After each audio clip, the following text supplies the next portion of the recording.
silence all of your personal communication devices. When there is an agenda item that includes a public hearing, please understand that the applicant will be allowed to speak first. After the applicant finishes, the public will be asked to speak. When called upon to speak, please approach the podium and state your name and address for our records. You'll have one opportunity per agenda item to speak unless a Plan Commission member requires clarification or wishes to ask you a question.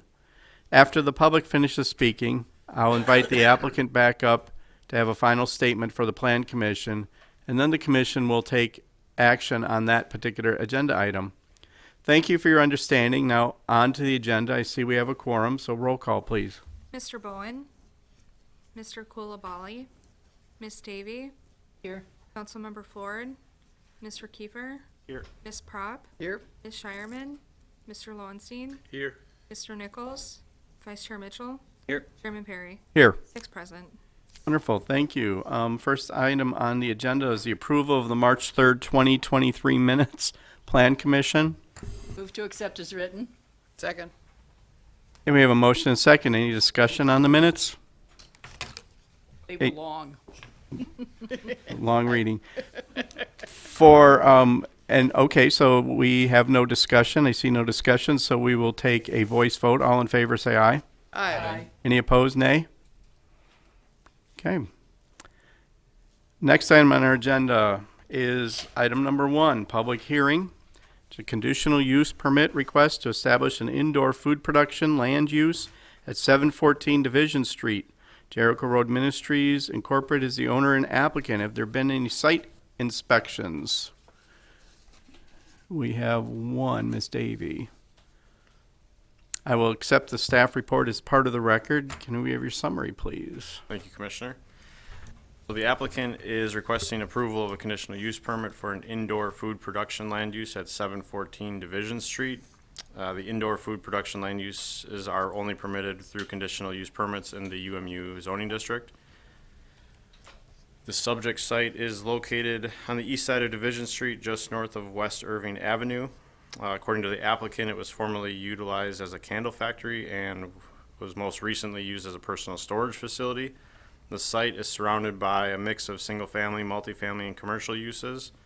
And the applicant has actively been working with the fire department and the inspections department to make the building code compliant and safe for its employees. The petitioner is requesting approval of this permit to establish indoor hydroponics in a mushroom growing facility. According to the applicant, hydroponics is a method of growing plants without soil and can be accomplished only indoors with no visible impact outside of the building. The applicant adds that the mushroom growing operation functions entirely inside a sealed grow tent with its air being filtered before entering and leaving the tent. The applicant states that hydroponics and mushroom grow that the hydroponics and mushroom operation will require 1 or 2 employees and 1 to 4 volunteers that will be working approximately 10 hours a week. This particular area is within Area 1 of the parking exemption overlay, so on-site parking is not required. They plan to use the street to park on. The applicant states that the proposed use should not disturb the neighborhood or neighboring properties, as it does not have any associated noise, fumes, or odors, and that this operation is environmentally friendly. All the waste is planned to be recycled or disposed of in dumpsters that are stored within the building and wheeled out only on garbage pickup days. And there's no proposed exterior changes to the building. So with that, staff recommends approval of the conditional use permit for an indoor food production as proposed with the findings listed above. All right, thank you for your report. Plan Commission, are there any technical questions to the staff? Mr. Mitchell. So no outdoor dumpster means that they can bypass the requirements for any sort of matching enclosure and whatnot. If they were to then start to store things outside, they conceivably would need to come back and get an approval to be able to do so. They can't just bypass that now and then later on say, oh yeah, I think I'm going to start storing stuff outside. I don't know if they have any room on their site to actually place a refuse enclosure. So if they did want to put one, they'd probably need to come back for some type of approval to have it off the lot. Yeah, the only space that I think would be available would be on this front facade area, which would not be allowed. So they would have to come back probably for approval of that. Correct. Yeah, I believe code would not allow it in the front of the building. Okay, any other technical questions for the Plan Commission staff?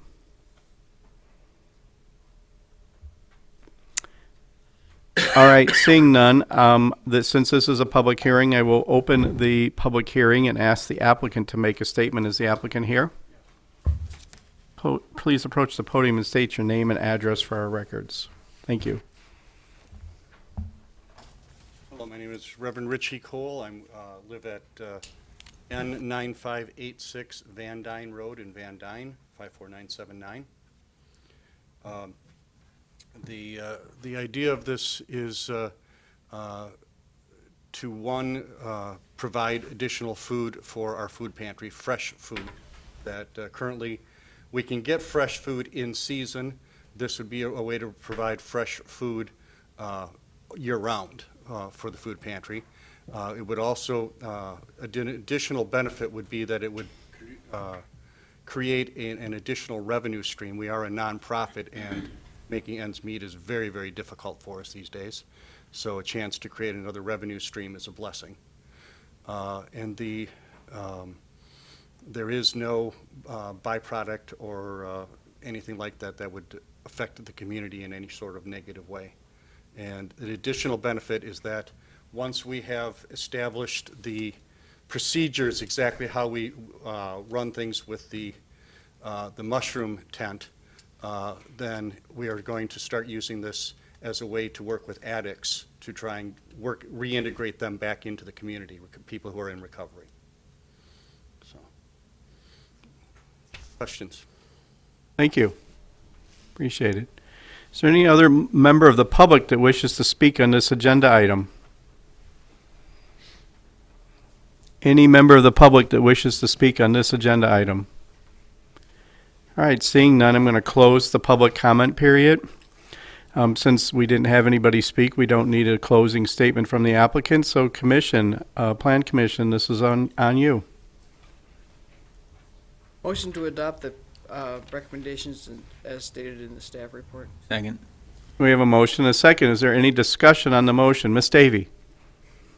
I just want to say that I think this is really awesome. I'm quite familiar with hydroponics. We've been doing it for years at our house. And this is a wonderful use for that building that has sat there for so long and not really been, it's a great repurposing of the building. So thank you. Thank you. Mr. Mitchell? I agree. I think it has great potential and some unique and meaningful uses and training opportunities that you're discussing. The only thing I guess I would ask that be monitored or consideration given is that moving forward with this, the west side of it is a residential neighborhood, and sometimes the commercial or production type facilities can tend to start to overflow outside of their building and have a negative refuse impact, or things get stored on the side of the building. And as much as possible, I would want to see that this be kept as clean and neighborhood friendly as possible, given that it's directly across the street from residential living. So. Thank you. Any other discussion on the motion? Okay, having seen none, let's have a roll call vote, please. Miss Davy? Aye. Mr. Kiefer? Aye. Ms. Prop? Aye. Mr. Lowenstein? Aye. Vice Chair Mitchell? Aye. Chairman Perry? Aye. Motion carried 6-0. Great, thank you. Item number 2 on our agenda has been withdrawn by the applicant. So that moves us to item number 3, which is a specific implementation plan amendment for a drive-through lane and building addition at 2310 Westtown Avenue. MP Development 11 LLC is the owner and applicant. Have there been any site inspections by the Plan Commission? Ms. Prop? Okay. I will accept the staff report as part of the record. Please present your summary. Thank you. So the subject site is located on the north side of Westtown Ave. Also has frontage on Highway 21. Surrounding area is all commercial uses. Here's a view of the site as it exists today. It has 2 commercial buildings on the lot, and this request is for the western of the two, the number 2330. So here's the proposed site plan. So currently in the west side of the west building, there's a cost cutters. Associated Bank plans to replace the cost cutters in that unit, and they also plan to build an 800 square foot addition on the south side of the building, as well as a drive-through lane on the west side of the building and a service window. Those will all meet setbacks, and the impervious surface will be still under the maximum.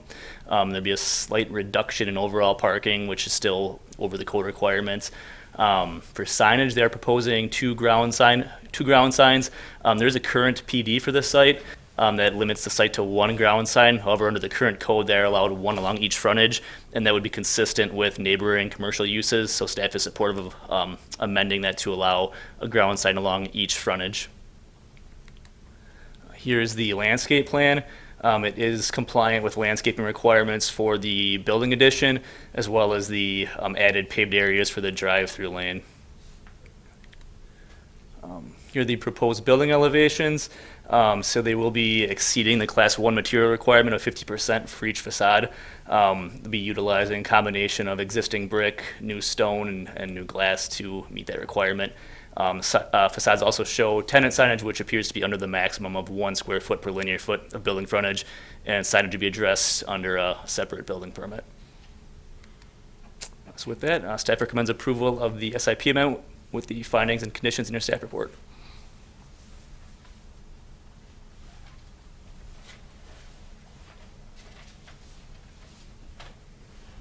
Okay, thank you for your report. Plan Commission, any technical questions to the staff? Ms. Prop? On my site inspection, visually, it looked like the western side, the drive-through side, didn't have enough room. Obviously, the staff says it does, but because there's a kind of a drainage area there. So,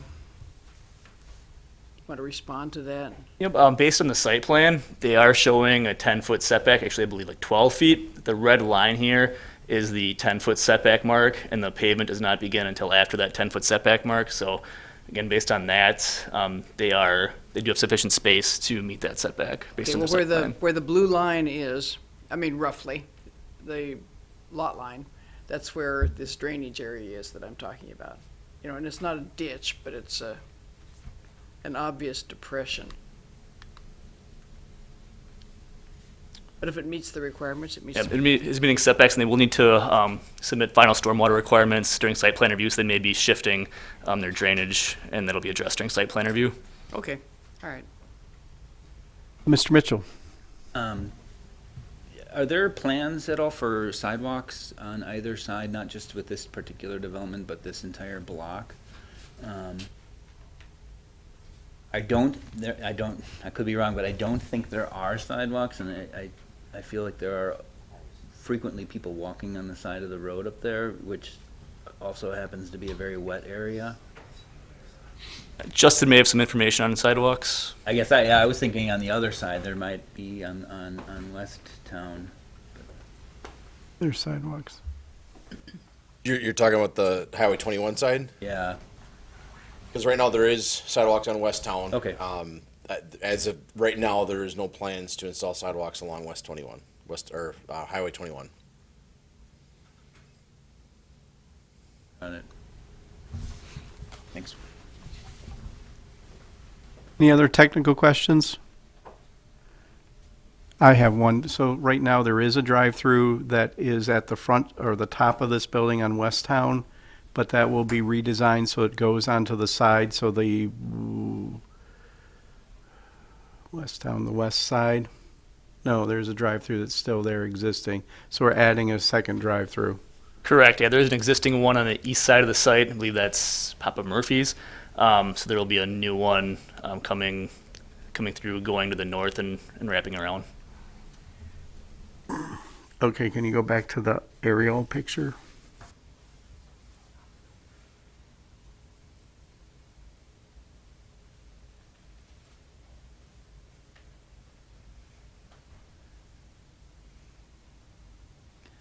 Brian, did I understand you to say going to the north? So it won't be on the driver's side? Believe, yeah, the service window is right here. I guess they don't have the arrows showing, but believe it's right Maybe around. maybe the applicant Yeah, I can am the applicant. fill that Oh, out. the for applicant us can help with later. that part of it. Yeah. You're gonna go the opposite way from the north. Hold on, please. So this means that every property on West Town now will have a drive-through. So it looks like both Culver's and I think it's Wendy's Wendy's, they both have and drive-through the as other well. bank. Yep. Okay, thank you. Any other technical questions for staff? Okay, having seen none, I will have a public comment period on this particular item. And so is the applicant here and wish to make a statement? Approach the stadium and say your name, please.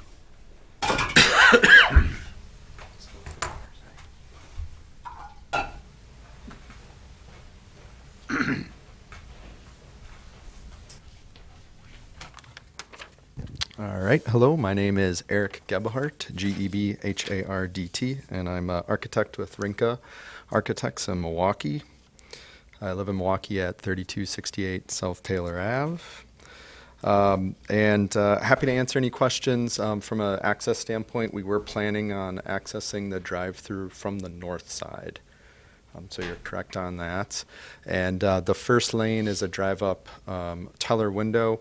The second lane's remote, and that will also have an ATM lane along the side of the building there as well. So So you have not one, but two lanes there? that's correct, yes. They're seeing a lot of increased traffic at their branches. They've recently built some branches in the area, and a lot of travelers and people coming through town, so they wanted to increase the ability to serve those customers at this new branch. Currently, their branch in this location is sublet within another tenant. Thank you.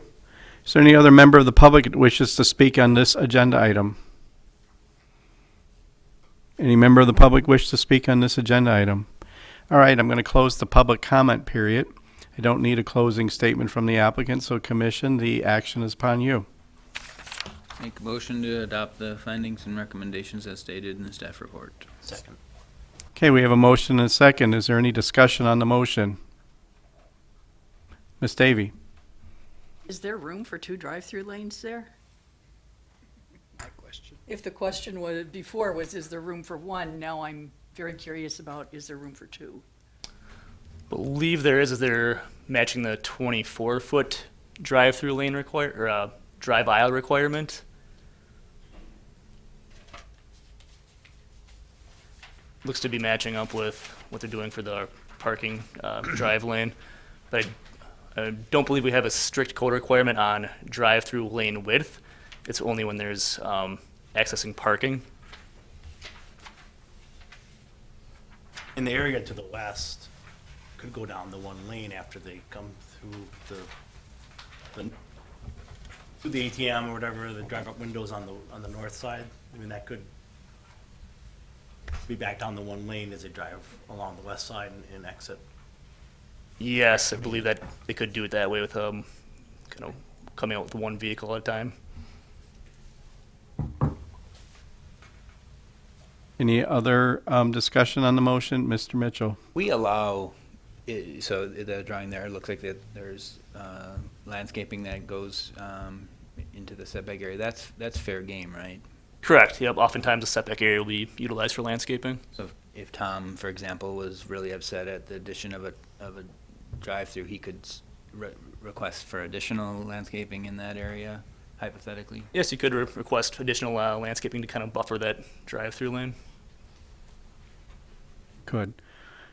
Any other discussion on the motion? Well, I, of course, have something to say. It's another drive-through. All right. Any other discussion? If not, we will have a roll call vote. Sorry, Miss Davy, Aye. Mr. Kiefer, Aye. Miss Prop, Aye. Mr. Lowenstein, Aye. Vice Chair Mitchell. Aye. Chairman Perry. Aye. Motion carried 6-0. All right, the next item on the agenda is the planning director's report, and since the planning director has now joined us, we will allow him to give our report. First one is the Boatworks Exteriors Materials Update. The Boatworks property, after Plan Commission's last meeting, did go to council last week. At that meeting, council ultimately determined to consider the standing seam metal with concealed fasteners as a Class 3 material. They modified Condition 3 of Plan Commission's recommendation. Condition 3 was the one that stated no more than 30% of the building be use of that material. They modified that condition to essentially say they will consider standing seam metal with concealed fasteners. Council is very specific on that language of with concealed fasteners to constitute a Class 3 material. Therefore, it is kind of allowed as proposed. So that was just kind of. Is that, as long as they're meeting minimum building, I don't know, glazing and whatnot, they could conceivably have a giant wall of standing seam metal? Correct, as long as it met the articulation requirements of the code. So the multifamily design standards allow you to primarily clad your building in Class 3. So that is kind of how they are now permitted to use that material as their primary material. In this one case only? No. With that distinction of how council worded that condition would apply across the board. Standing seam metal with concealed fasteners will be considered a Class 3 material across the board for the city.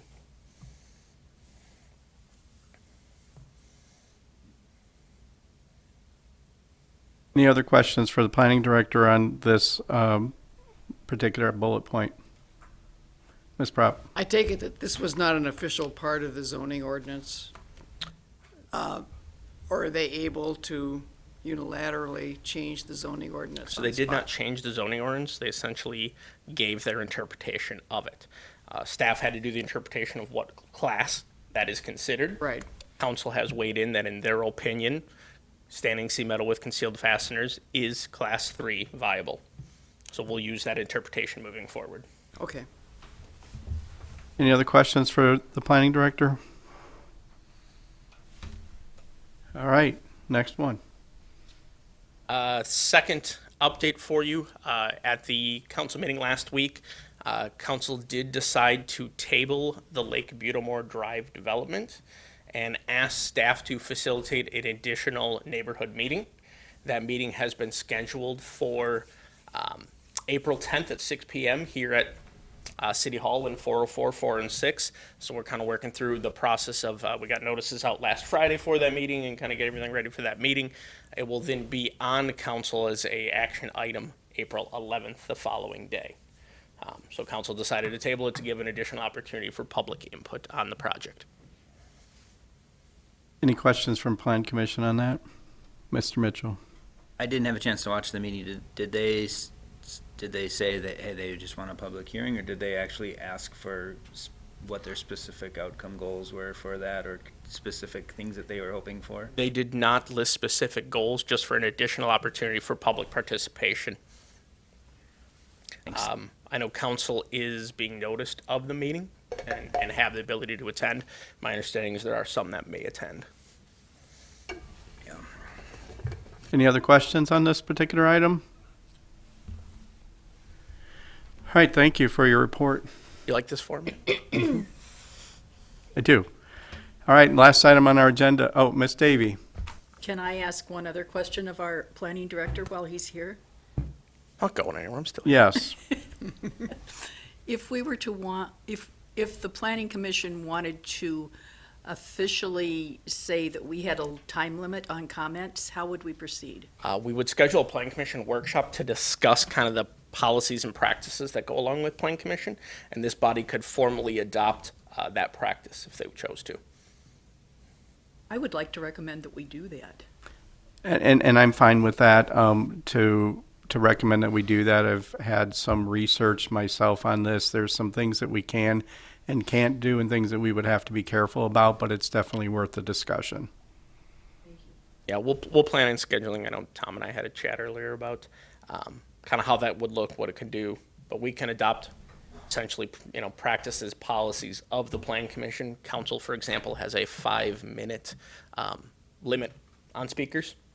So We'll schedule probably the April 18th meeting. We'll schedule a workshop for the end of that meeting to discuss kind of those policies and practices that Plan Commission would like to see put in place, and then we can bring it back as an action item to adopt. Okay, any other questions? Okay, last item is adjournment. Do I have a Motion motion? to adjourn. Motion and a second. This can be a voice vote, so all in favor say aye. Aye. Any opposed, nay. All right, we adjourned. We have.